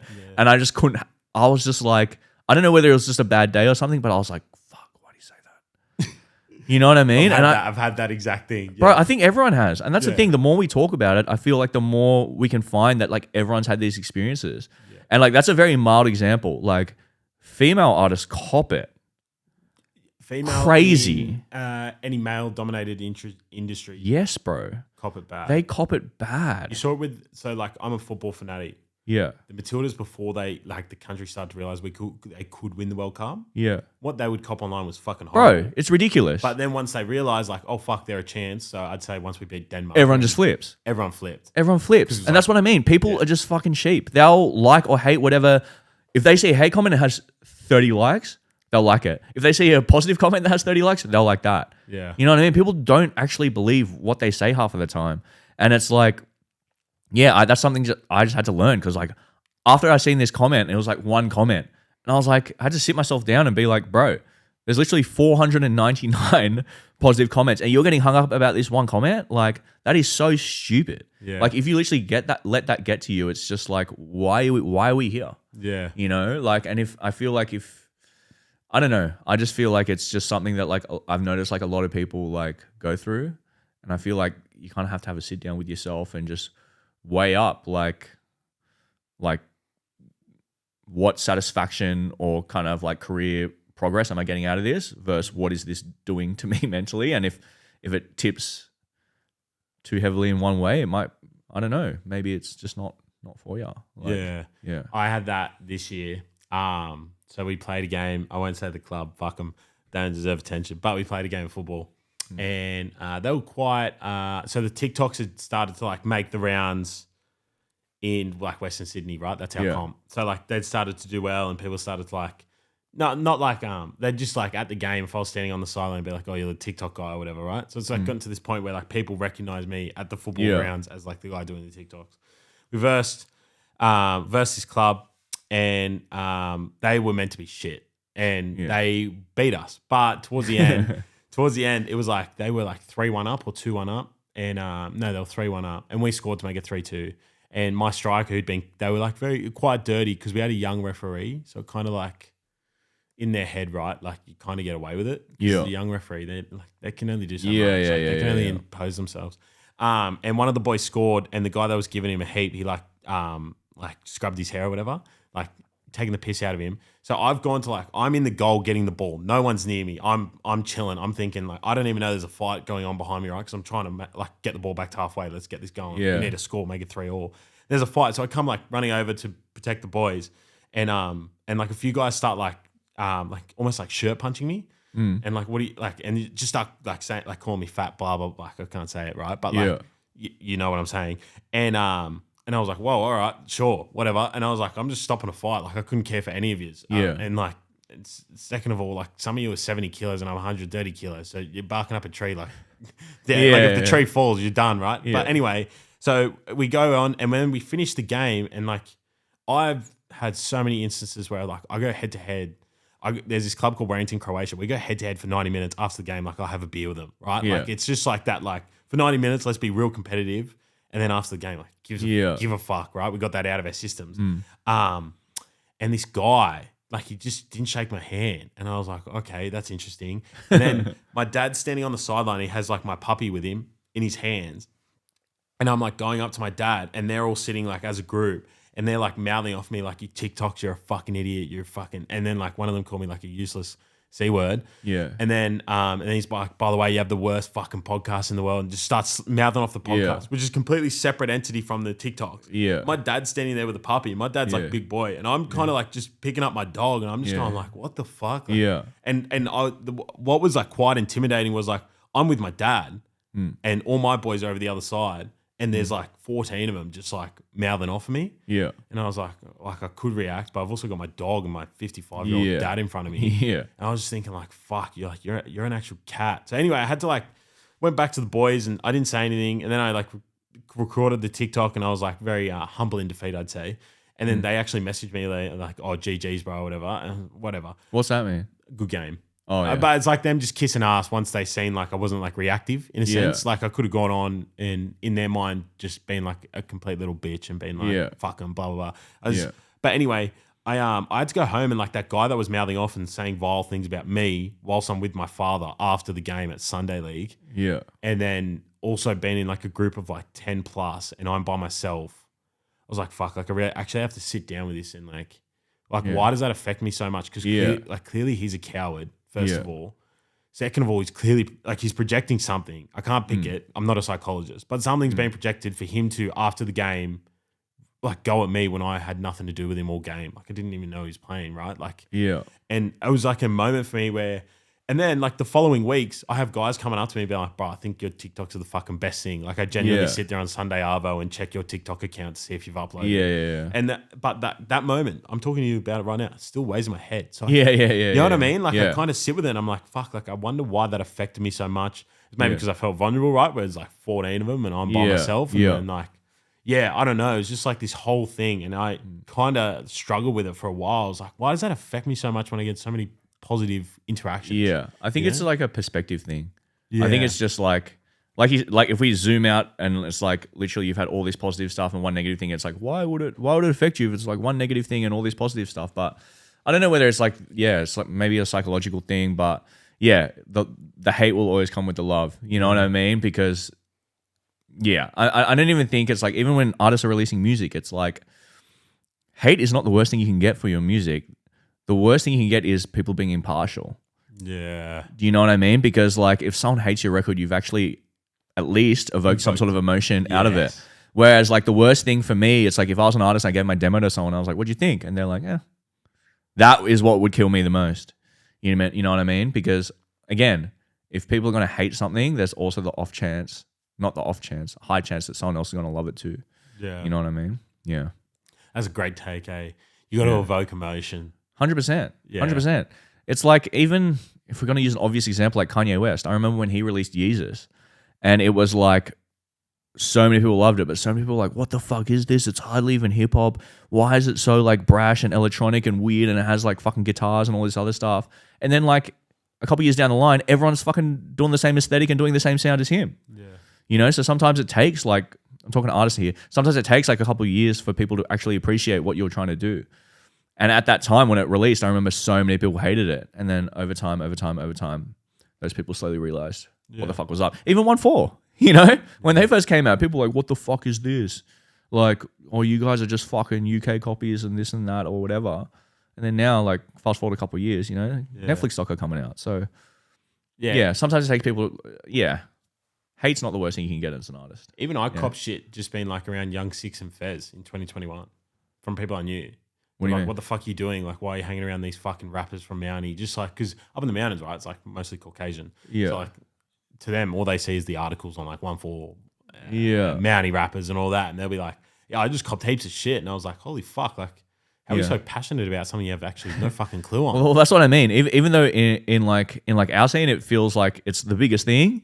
Yeah. It's like, bro, there's a whole bunch of Australians out there who don't know what the fuck's going on right now. Yeah. But when they see the doco, maybe they'll understand. I don't know. Yeah. Do you reckon the doco is arguably, if we were to pinpoint the most important moment in Australian hip hop history, that could be it? Or would you say still 360 verse Cursor? I mean, it depends on how you're measuring it. In terms of getting hip hop to a global audience, it might be one of the most important things to happen, because this is Netflix we're talking about, you know? Yeah. People in fucking all sorts of countries have Netflix. The UK boys would love it.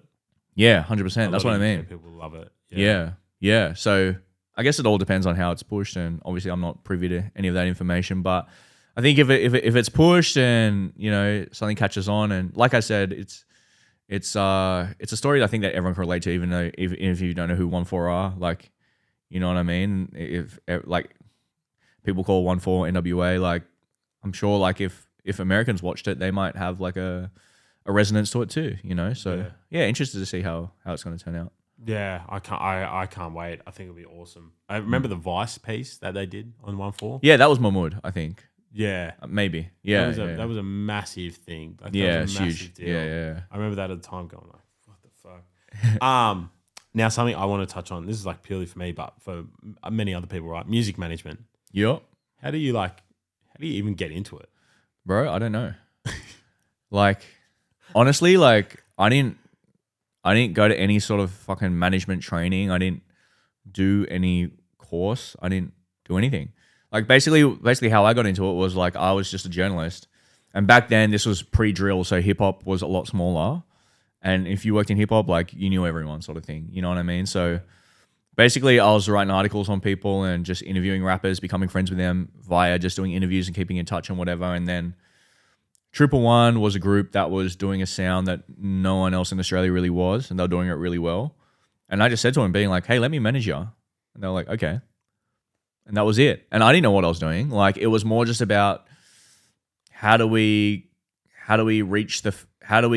connect the group with industry and fans? Like, how do we create that ecosystem? You know what I mean? Because at that time they had fans, but they weren't getting any industry love. They weren't getting played on radio. They weren't really getting any love from like DSPs or anything like that. So really the job as a manager is, I feel like you're a spokesperson for the group and you're connecting them to every external party that influences the group. Yeah. So if they're signed, you're essentially like the middleman between like the group and the label, the booking agent, the publicist, promoters, the fans, social media, brands, like all that sort of stuff. So essentially you kind of got to manage all those different realms and wear a lot of different hats, but just kind of like have the best interest of the group at heart.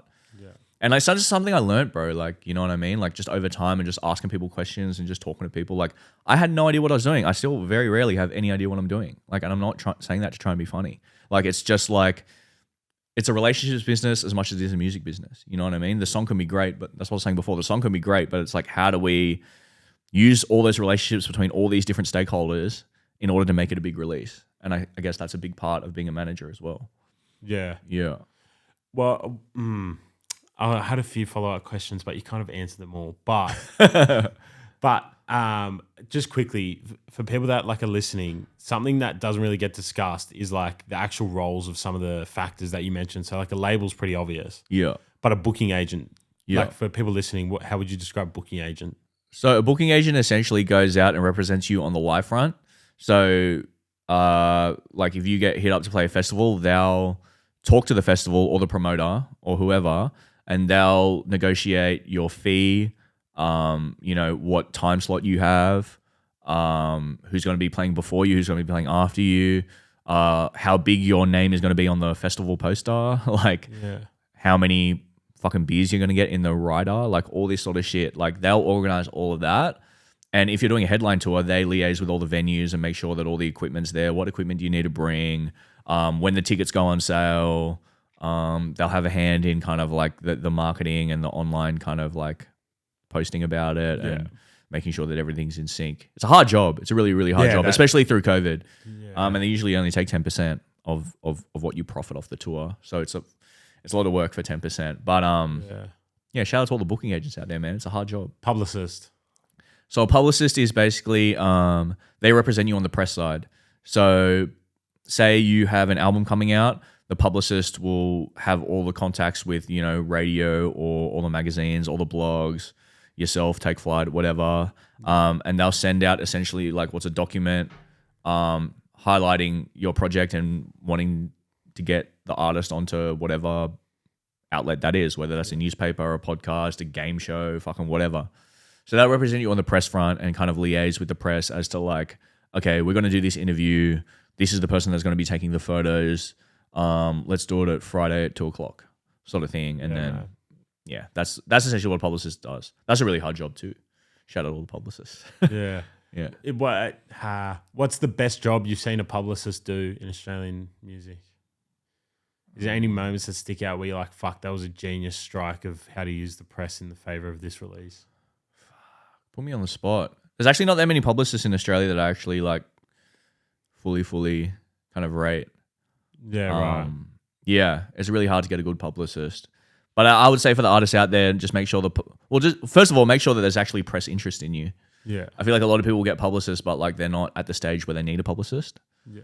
But if there's people knocking at your door wanting to do interviews and wanting to do stuff, then just make sure that the publicist understands your vision and how you want to be represented. Because essentially they're going to be spruiking your message, you know? And if they spruik the wrong message, your whole album was about X and they say your whole album was about Y. Yeah. Yeah. What's it's stupid. Yeah, it's stupid. But that's a really hard job. But yeah, I can't really think of any to come to my head, but it's hard to get a good publicist for sure. And with labels, maybe like talk about like the role they have in things, because I think like it obviously gets thrown out there, but maybe people don't actually know the workings of something like that. Yeah, so the labels represent you on the recorded side. So it depends on what deal you have, but essentially they put out your music. So back in the day, it would have been like they send all your CDs out to Sanity. You know what I mean? Or your cassette tapes. It's nuts. Yeah. Which they still do. They still do all that shit. They'll send all your records out and do that literally like that. You know, because not everyone can just go in and put a record at JB Hi-Fi. You know what I mean? Yeah. So the label will do all that for you, but then I guess in more recent years they'll also pitch all your music to Spotify and all that, and that's at the very base level.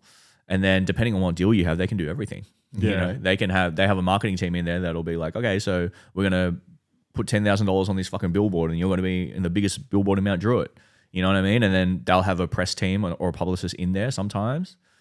They'll have international teams. Obviously, that's one of the major pluses of being on a label. There's an international network. So, you know, if your song for whatever reason goes big on TikTok in Sweden, they'll be calling the Swedish team and being like, you know, we need to support him in Sweden because he's popping off there, which happens a lot more now than what it did because of the nature of social media and all that.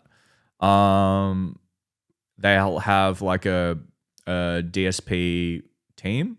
Yeah. They'll be talking to Spotify, Apple Music, YouTube all the time, looking for opportunities on that front. DSP. DSP is a digital streaming platform, yeah. I think. Yeah, so they'll have like a whole DSP team. So, you know, if Spotify says we have this great opportunity coming up for this, we're doing an activation around this playlist, they can kind of pitch you for that sort of stuff. So, yeah labels do a lot of stuff. Obviously, I feel like there's a narrative within hip-hop especially of not wanting to be signed to a label. But, you know, like, it just depends on what sort of artist you are. A lot of artists need labels. You know what I mean? 100. Like, you know what I mean? Like, it just depends on who you are and at what stage of your career you're in. And yeah, even some artists you think are independent are actually signed. 100%. There's a lot of grey area around that too. Yeah. You can be signed to a label on a distribution deal, but technically you're still independent. So it's a whole thing that I won't get into, but like, yeah, it's a whole different thing. Yeah. Funnily enough, my most viral clip got like 700K was Frank Ocean's talking. I was talking to Red Honcho. He didn't know about Frank Ocean's Wool Pool. He did on Warner, where he gave Warner fuck, what's it called? Oh my god, what is that album called? Blonded. No, the one that released the day before. Oh yeah, no, to get out of the deal, and then he did something. He did something with Apple, and Yeah. So that's like my most viral clip is like telling Red Honcho about that. I forget. For the life of me, I actually forget that first Frank Ocean album. But yeah, I was talking to Red Honcho. I was like basically just like, yeah, how he fucking had one album left, but it only could go through Apple Music or whatever. Like that was what was only on the contract, and so that's what he did. Next day, Blonded drops, and it's like the craziest thing I've ever heard. Yeah. It's one of my favorites. Yeah. Now we'll wrap up soon. We're going an hour and a half, I think even longer. Crazy. Yeah, crazy. Time flies when you're having fun, man. Now, 3 artists you think everyone should know about in Australian music. Doesn't have to be hip hop. Does not have to be hip hop. In Australian music. Yeah. So what it feels global, you'd say Tiger, Yeah. Chief Keef. Yeah, Tiger, Chief Keef, and Walker Flame. Australian music. Waka Flocka's a throwback. There's this band called Shady Nasty who are really cool. They're kind of like a pretty abstract kind of like rock punk group, but they have elements of hip hop too. They're really cool. They played a couple of shows with hip hop acts and stuff as well. They're really exciting, really interesting songwriting and song structures, and there's something a bit out of the box to what people would probably normally expect that I would say. Yeah. So Shady Nasty, definitely, they're cool. I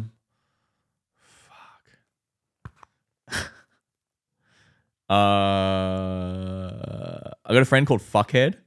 She's actually a techno DJ. That's mad. Yeah, Fukhed. She's gonna be releasing some original music soon, but she's playing Beyond the Valley and Field Day and stuff, and she's been kind of doing the club circuit now, and I think she's gonna be huge pretty soon. Yeah. And who else? I'll just say Speed, because a lot of people watching might not know them, but I manage them as well, so Yeah. whatever. Speed. Like, Were you a fan before you started managing them? yeah, so I actually knew all those guys from the mid 2000s in the hardcore scene. Yeah, crazy. I didn't see these guys for like 14 years, and they called me up. Hey, do you want to manage us? Yeah, that's mad. Yeah. So obviously they're doing bits as well, and that's why I was in LA. But if you're in the hip hop scene, you don't know Speed, check them out.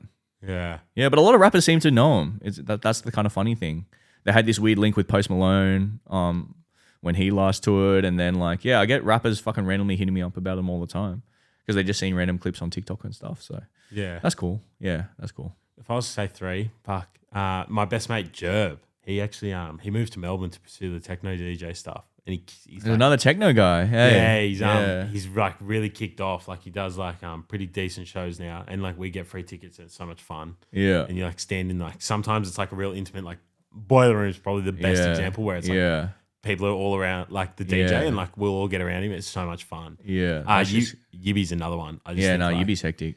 Yibby's fucking like awesome. And then I saw someone the other day. Oh, Kenyon Brown's sister, Bina Butter. Oh yeah. Oh man, that voice is unreal. Yeah, that's another one that Wings introduced me to actually. Yeah. Yeah, shout out to her. I seen her. She's playing Promised Land, maybe. Yeah. On one of them big festivals. Yeah. No, that's hectic. Yeah. Now I have like a thing where I say like power to the creative, right? That's kind of like what the podcast is. It's the main thing in common. All of these people that have hopped on are creative in their own sense. For anyone pursuing a creative endeavor, which I would say you're in, what's your biggest lesson that you've learned that you've applied to your future development? Oh fuck. My biggest lesson. My biggest lesson is probably just like never lose sight of the original mission. So whatever you got into it in the first place, and that mission can change. No, let me rephrase that. My biggest lesson would be just to stay true to the mission, and that mission can change, like from when you first started. But I think when things get too hectic, whether that's hectic good or hectic bad, you just got to sit down and remind yourself, what's the reason I got into this in the first place? Because like, as easily as you can get lost in like all the hate and all the criticism and all the anxiety and all the stress, you can also easily get lost in all the love and all the clout and all the money and all the good shit that comes with it. You know what I mean? So on either end of the spectrum, you just got to kind of sit yourself down every now and again and realize that like, also everything's temporary. You might be at 100 on one day and be minus 100 the next day, especially in music. Yeah. You know, things are so tumultuous. So I think you just got to stay true to the mission and remind yourself of why you got into it in the first place and why you continue to do this. And if you still feel that way, then you just got to weather the storm. Yeah, 100. Yeah. That's very good. That's very good. Last but not least, your final fleeting piece of advice just for your years on this earth is what, at 34 now? On this earth? No. You've been on this earth for 34 years, right? What's like just for someone like my age, right? I'm 23. Yeah. And like, I think that's something that like gets really lost is everyone in their early 20s is kind of going through the same thing of like life's coming fucking quick and fast. Yeah. Bills are mounting, responsibilities are really mounting. Yeah. And like, I always find it refreshing to talk to someone like you who's not too far, like to talk to people my parents' age. They're like, the perspective they have on people in my generation is just, I feel like it's far from reality with like the expenses and whatnot. But like, what would your best advice be for people in their 20s just trying to figure out like who the fuck they are and what they want to do? Because you've clearly figured that out, right? Like, kind of. Yeah, of course. I feel like everyone would say that. But like, you've managed to break through in a niche industry. Yeah. What would your best advice be for people that are really just trying to break through in anything in life, really trying to get after it in their early 20s? Yeah. It's really weird you said this because I did an Instagram post exactly about this like 3 years ago. And I had people fully messaging me from fucking around the world and shit about it. It was so weird. Crazy. It was so weird. And like people messaging me being like, I really need to hear this today because I was about to quit and all this shit. But basically what the gist of the post was that like there's so many people nowadays because of social media that are in their early 20s thinking that their life's already over. They're like, you know, they see the Kid Laroi or they see like a young person and they think being like, I haven't made it by the time I'm 23. So sweet, I'm just going to pack it up. And it's like very rarely does something like the Kid Laroi happen. Like you said, like that's an anomaly. Like that is one crazy example, but it just takes so much work and so much persistence and so much consistency to actually make it in music. And no one wants to show that.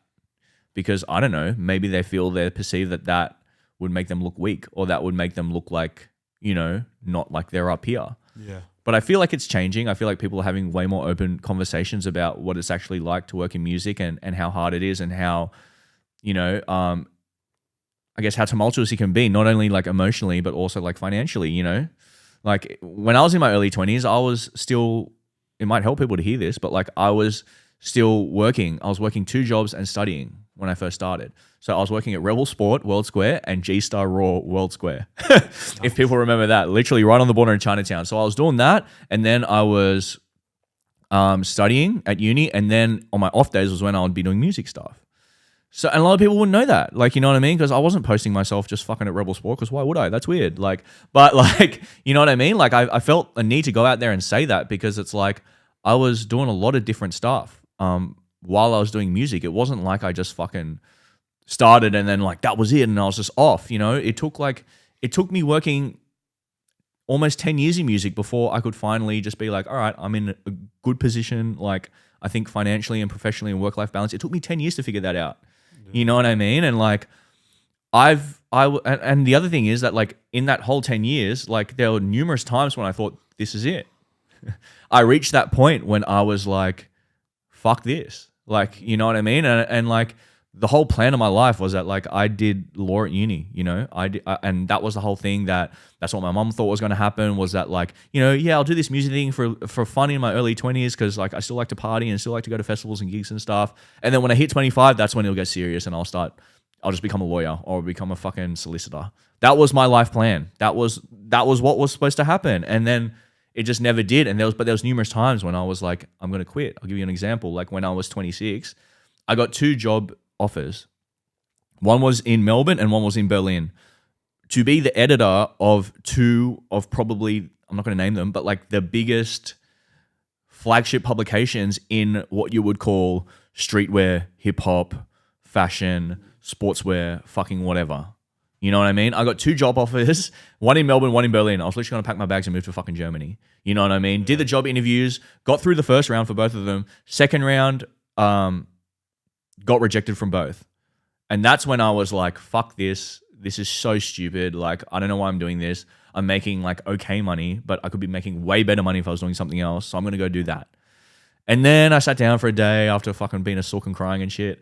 And then I was like, okay, maybe I'll just try and work it out for a bit more. And then, whatever. Yeah. Lo and behold, so I was 26. So that would have been 2016. Lo and behold, the next year, start working more with Oz rappers. This is when shit like Triple One, Nerve, Chill, Wombat, all those dudes were starting to bubble up, right? It wasn't big. So then I get acquainted with all these dudes, start doing interviews with them, doing whatever. Start managing Triple One, end of 2017, 2018, everything just fucking goes crazy. Yeah. You know what I mean? Goes wild. And then 2019, obviously the drill thing happened. So it's just like goes to show that like, it's not always like going to work out the way that you want. But like there were times when I was going to quit, but then I felt like as soon as one door kind of closed, when I kept going hard, it's like another door just opened. Yeah. And that's happened numerous times in my life. You know what I mean? Like when I stopped managing Triple One, I was like going to be like, all right, I'm going to stop managing. Like I'm just over it. Like, fuck it. I can't be bothered. And then lo and behold, like a year or 2 years later, like Speed comes along. And then I'm just like, fuck, all right, why not? And I always promise myself it's the last one, but it never is. You know what I mean? Yeah. So I feel like when one door closes, like you can look at it two ways. You can look at it, all right, this is a dead end and I'm going to stop. Or this door is closing to make room for another opportunity in my life. You know what I mean? Yeah. But you have to create that opportunity sometimes. It's not just going to fall in your lap. You have to go hard. You know what I mean? So I guess that's the biggest lesson that I learned, that like things aren't ever going to work out the way that you want them to. Yeah. Or they do for a bit and then sometimes they won't. But again, it's just about weathering the storm and weighing up whether you think it's worth it. Yeah. And sometimes things that were worth it when I was 23 just aren't worth it when I'm 33 because I'm thinking about other shit now. Yeah. I'm thinking about ventures outside of music. I'm thinking about, my missus and my personal life. I'm thinking about buying a house, and sometimes priorities change, but if you love something and you think it's worth it, then you're going to stick to it. Yeah, 100. I say that with the podcast. It's like, I don't think I'll be done till I have 500 episodes. Yeah, fucking go hard. I just keep that, you know what I mean? I just keep that in my head. It's like, you can't really quit until you say you actually gave it a crack. Yeah. I feel like, fuck, anything under like, especially 100 is nowhere near a crack in my opinion. Yeah. With how saturated the media landscape is. But that's also crazy because it's like, I never did 100 podcasts. Yeah. My filter one, we did like 9, and then they did good numbers, but we did like 9 or 10, and then we just got complacent. So to do 100, even again, it's perspective. You might not think that's heaps, but to other people, that's like fuck, that's crazy. Yeah. So yeah, just always keeping perspective in things, and I guess cherishing every win, but not getting too in your head about it, and just weathering the storm, I guess. Yeah, I always think whether it's win or a loss, I learned something. 100%. Try and I feel like my grandfather, my nonno, once like said something to me along those lines where it was like something happened, I fucked up, and he just kind of said like, "What did you learn?" And it kind of just stuck with me. Yeah, 100%. Every time I go along, good or bad, I just kind of what am I learning? Yeah, and just kind of trying to apply that to every next step, Yeah, and be open to admitting that you fuck up. Oh, everyone fucks up, bro. Yeah. It could be one thing on the wrong day that causes you to act or say something that you didn't mean. Yeah. You know what I mean? And I guess a big part about growing up that I had to learn too, because I was just like so filled with pride all the time, bro, when I was young. Yeah. I was just always like, I had to be right. And I had to fucking, things had to be my way or just fuck off. And in a way, I think that is why I've been able to work in music. But in another way, I'm kind of like, why do you have to be that guy all the time? Yeah. Like, you know what I mean? Like, my best friend, she says it all the time. She's always like, why the fuck are you so stubborn? Why do you care about this one little thing so much when you've got all this other shit to care about? And sometimes it does take someone else like with more of a level head to kind of pound that into your head. Because it's like sometimes you just have to admit that you just fucked up and that you had a lapse of judgment, or you said something that you didn't mean, or like that you just behaved or did something that was stupid. Yeah. And that's a big part in the music too, because it happens every day. You know what I mean? People get so caught up emotionally and personally in things, and then sometimes, someone that you love, you can have a fucking screaming match over the phone and call them a gronk. Yeah. And then you call them up 2 hours later and say, sorry, I didn't mean that. Yeah. But a lot of people can't even do that. And I couldn't have done that a long time ago, But I've had to learn just to be like, sometimes just admit that you're wrong. How do you go in the music industry? I'd say a lot of people are ego driven. I don't know. With ego, man, I try and like take the idea of when people are doing better than me or whatever. It's like, fuck, good for you. Like you deserve your flowers. 100%.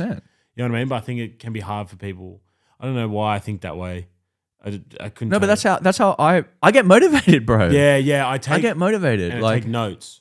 Like when I see 100%. someone succeeding, even if I think I can tell when someone's kind of gonna kick off for a bit and then it'll kind of drop. You know what I mean? Like, Yeah. I can kind of tell what they're doing. Maybe has a cycle, like a death date, so to speak. Like Yeah. the trend they're on. But even then, I'll be like just kind of observing about, oh, okay, like that's what you fucking do really well right now. Yeah. And kind of like trying to observe. Whereas some people be like, oh, I've been doing this for 5 years. Why the fuck do I not get a chance? You know what I mean? Like, 100%. But that's I seen Dame Dash do an interview the other day, and he's like, the loudest person in the room, the most distracting person in the room is always doing the least. Yeah. Because that's where the projection comes from. It's like, I'm not doing well with my own things, so I have to then criticize someone else to make it look like it's not my fault that I'm not doing good. Yeah. You know what I'm saying? Like, a lot of artists do that all the time. They always be like, fuck, this person didn't deserve this gig, or this person didn't deserve this opportunity, or why the fuck is this person on this playlist, or why is this person getting played on radio? But I guarantee you, if I sat down with that artist and I said, okay, you feel this negatively towards this artist, but what did you do? Yeah. How many songs have you dropped in the last 6 months? What was the strategy? Who have you contacted? Do you have a publicist? What unorthodox marketing ideas did you have around this song? Yeah. It'd be fucking crickets, bro. You know what I mean? Yeah. But people find it really hard to look objectively within themselves as to why they're not popping. Yeah, 100. You know, and that, I feel like that's another really important lesson. As a musician, you have to be able to take constructive criticism and be objective about your own output. You can't just project all the time and say everyone else is a gronk, because that's only going to work for so long, if it's going to work at all, which it probably won't. I'm telling you. Yeah. So like, I feel like a lot of artists, because music is so personal, because it's something from inside here and you're putting it out, and to have someone say that's actually not that good for 1, 2, 3 reasons. Yeah, that's really hard to hear. But you have to be able to do that. You have to be able to take on constructive criticism and be objective about your own output. Yeah, 100. Yeah. Very well worded. And with that, ladies and gentlemen, we'll leave you at that. See you next week.